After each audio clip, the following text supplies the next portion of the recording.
Eh bien salut tout le monde, c'est Matéfin. On se retrouve pour le résumé du Grand Prix d'Australie 2018 de MotoGP. Il s'agit là de la 17e manche du championnat du monde. Le filtre sombre sur la vidéo est là pour contourner les droits d'auteur de YouTube. C'est pour cela que la vidéo est disponible sans ce filtre sur une autre plateforme. Le lien est dans la description. Enfin, n'oubliez pas de vous abonner et de me suivre sur Twitter si vous voulez suivre l'intégralité de cette saison 2018 de MotoGP. Le lien est aussi dans la description. Enfin, Marc Marquez est désormais champion du monde pour la 7e fois de sa carrière. Et le suspense restant est celui du championnat par équipe entre Honda et Ducati. La course a lieu à Phillip Island et la piste mesure 4,4 km que les pilotes doivent parcourir 27 fois pendant la course. En 2017, la victoire était revenue à Marc Marquez devant Valentino Rossi et Maverick Viñales. Tout de suite, le résumé de l'édition 2018.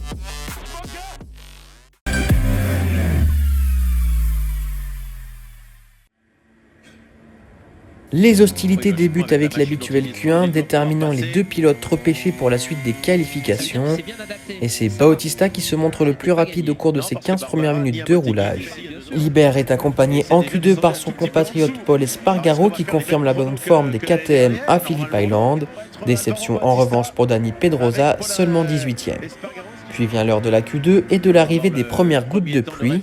Jack Miller, l'Australien bien décidé à enlever une deuxième pole position devant son public, signe le premier temps de référence. Mais il est rapidement délogé par Marc Marquez qui devance Maverick Viñales et Johann Zarco. Andrea Iannone se contente de la 4e place, accompagné par Alex Rins et Jack Miller. La 3e ligne débute avec Valentino Rossi devant Danilo Petrucci et Andrea Dovizioso.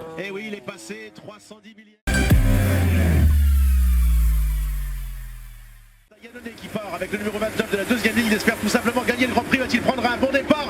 Semble-t-il oui, Andrea Iannone va se rapprocher assez rapidement de Marc Marquez. Johann Zarco est pas trop mal parti. 3 ou 4 pilotes qui vont tenter de virer en tête. Il me semble que c'est Petrucci. Excellent départ de Danilo Petrucci qui vire en tête au premier virage pendant que Johann Zarco chute au classement. Le pilote Pramac tire malheureusement tout droit dans le virage suivant et laisse Jack Miller prendre les commandes devant Marc Marquez. Dans le deuxième tour, le pilote espagnol prend la tête de la course. Andrea Dovizioso suit et se retrouve second devant Andrea Iannone. Bon, il y a deux pilotes qui sont sortis. Nakagami qui s'est raté. Et Dovizioso deuxième. Je pense que cette fois-ci, il va vraiment s'accrocher à Marc le plus longtemps.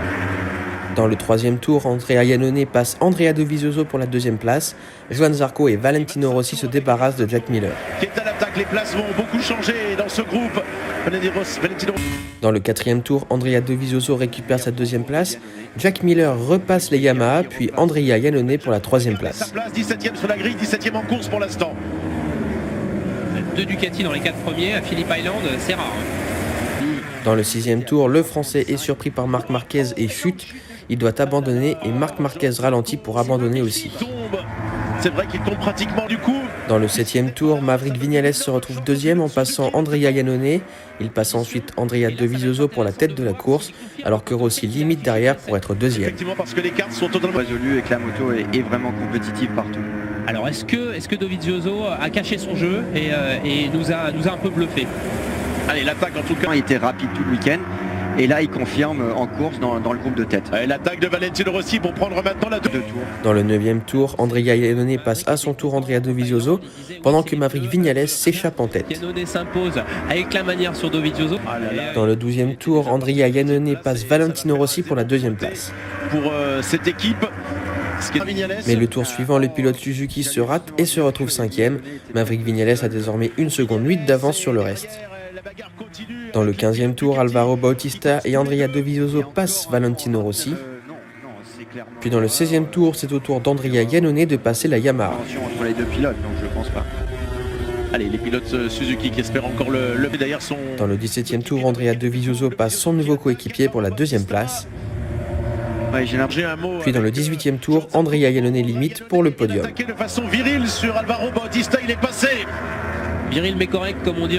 Dans le 19e tour, Valentino Rossi passe Alvaro Bautista puis profite d'une erreur de Iannone avant de doubler Andrea Dovizioso pour la deuxième place. Il doit passer devant lui s'il veut récupérer la place au championnat. Justement, il attaque Valentino Rossi. Mais à ce stade-là, mais le tour suivant, les deux Ducati repassent la Yamaha. Dovizioso soit en mesure de s'échapper. C'est intéressant. Dans le 22e tour, Andrea Iannone passe les deux Ducati pour la deuxième place. Il n'est plus qu'en 5e position de ce groupe. Et Iannone est venu 5. Allez, Andrea Iannone, l'attaque d'Andrea Iannone sur l'autre Andrea, c'est passé pour le pilote Suzuki. À Lucky Heights Festival Iannone. Et finalement, à l'arrivée, Maverick Viñales s'impose et offre enfin une victoire à Yamaha. Il devance Andrea Iannone et Andrea Dovizioso pour le podium. Alvaro Bautista termine 4e devant Alex Rins, Valentino Rossi, Jack Miller, Franco Morbidelli, Aleix Espargaro et Bradley Smith. Au classement par équipe, Honda Repsol n'a plus que 16 points d'avance sur Yamaha Movistar et 38 points sur Ducati. Et bien voilà, c'est la fin de cette vidéo, j'espère qu'elle vous aura plu. Si c'est le cas, faites-le savoir en commentaire et laissez un pouce bleu. Abonnez-vous si ce n'est pas déjà fait et rejoignez-moi sur Twitter si vous voulez suivre l'intégralité de cette saison de MotoGP. Le lien est dans la description. On se retrouve la semaine prochaine pour le Grand Prix de Malaisie. Pendant ce temps-là, portez-vous bien. Salut tout le monde. Des gros points Redding, Nakagami 14e et qui va être 15e pour sauver l'honneur sur cette saison.